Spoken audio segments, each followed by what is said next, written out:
HPR, All Things Considered, and I'm Dave Lawrence. Every year for, I think it's 5 years now, the Hilo Jazz Orchestra do a tribute to the late, great Frank Zappa. And here on All Things Considered, we get to celebrate by playing some Frank music beds, talk up the show. But this year, tonight and tomorrow, Hilo Performing Arts Center, this year's event is called Hilo Jazz Orchestra meets Dweezil Zappa. They are playing Zappa with Zappa.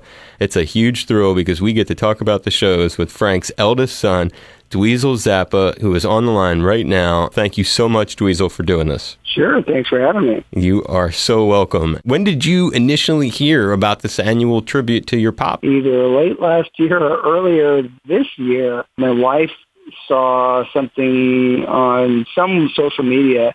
Then we started seeing a few clips of performances from years past. We ended up talking with the university people, Lee and Trevor, so that I could participate. And for me, it goes along with the goal that I have with my dad's music of exposing it to newer generations. So it's nice there's an interest and that the community has supported it for the last several years here on the Big Island. It's a great thing to be able to have it carry on and get a chance to be a part of it. How much work has gone into you preparing for it? Well, for me to prepare is different than for them to prepare. I understand that the band have been working for several months, because I remember when I first put my own band together to do this, we rehearsed 3 months solid before we ever did a single show. And the musicians were all very, very accomplished. So if you're new to this music and, you're still on that path to building your skill set, this music is one of the ultimate challenges, and it's a very daunting task. A lot of the songs that are in the program that we'll be doing in the next few nights are songs that I'm pretty well familiar with because I've been playing them a lot. But the band of musicians from the Hilo Jazz Orchestra, a lot of it might be very new to them. So they will have been training like it's training for the Olympics, And when we talk about the nature of familiarity with songs, as we were just talking, 1976, there's a Madison Square Garden bootleg. Your dad is on stage in New York City introducing Black Sabbath. Flashing forward to the 80s, there you are on MTV, but you're also in like the Shot in the Dark video from Ozzy. Were you there at that Sabbath show, or when did you get introduced to them so that you would end up actually years later being in an Ozzy video yourself? Well, I was not at the show that you were talking about. I was actually not even aware that my dad ever introduced Black Sabbath on stage, so I just learned something new, which is always fun. But the Black Sabbath Ozzy Osbourne reference for me, when I started playing guitar when I was 12 years old, around 1982, I was really excited about Ozzy's solo albums, Diary of a Madman and Blizzard of Oz, and I was really into Randy Rhoads guitar playing. I also liked Black Sabbath because we had some of the records. My dad's record collection, he had a few of their albums. So I used to put those on the turntable and check them out. And I always loved Tony Iommi's guitar playing and the fact that he played an SG-style guitar. There were only a few people that played SG. My dad, Angus Young, and Tony Iommi, and maybe Frank Marino, So it was like... connected you. If you played an SG, I'm going to be interested. Right. Then how'd you hook up with Ozzy? Well, he had come to the house at one point. I remember him talking to my dad and saying that his favorite song of my dad's was a song called Big Leg Emma, which is kind of funny that would be his favorite. But I guess my dad knew Tony as well from Black Sabbath, and my dad really didn't have too many people that were coming over as friends. But the video, I don't remember exactly how that came about. It might have even just been something because I was doing MTV. One led to the other. I get you. Yeah. And then the Staying Alive with Ozzy covering the Bee Gees. What led to that? Well, I recorded a version of Staying Alive for my album that was called Confessions of a Deprived Youth, and I decided that it would be a fun challenge to take something that was already well known and turn it around. And I thought, what would be the most wrong way to do this song? And I thought, well, let's do heavy metal and see if we can get Ozzy Osbourne to sing it. And I had him do it, but originally it wasn't allowed to be released on my record. I had to replace Ozzy's vocals on my record. Donny Osmond. Donny Osmond, yes. So from the Ozman to an Osmond, definitely a different version, but I like that version as well. But Ozzy, it's just classic to hear him say, "All aboard the disco train." Yeah. You know?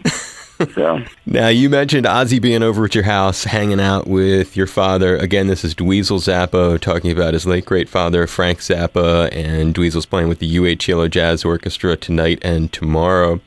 I understand you also had a special experience as a kid. Another rock legend came over to hang at your house with your pop, and that was a guitar player who you loved, Eddie Van Halen. Yeah, well, I don't really know exactly how it happened, but one day the phone rang, and it was a guy purporting to be Eddie Van Halen. At that time, there was no MTV. There weren't radio interviews where you could really hear your favorite musicians talking a lot. There weren't shows like MTV Cribs or any of these celebrity infotainment type of stuff. You know, you would buy a record and you would read the liner notes and you would listen to the album and you would imagine what these musicians were like. So I had no way of knowing that this person that was on the phone claiming to be Eddie Van Halen could actually be Eddie Van Halen. But my dad ended up taking the phone call, and 20 minutes later, sure enough, Eddie Van Halen is walking up the front steps to the house.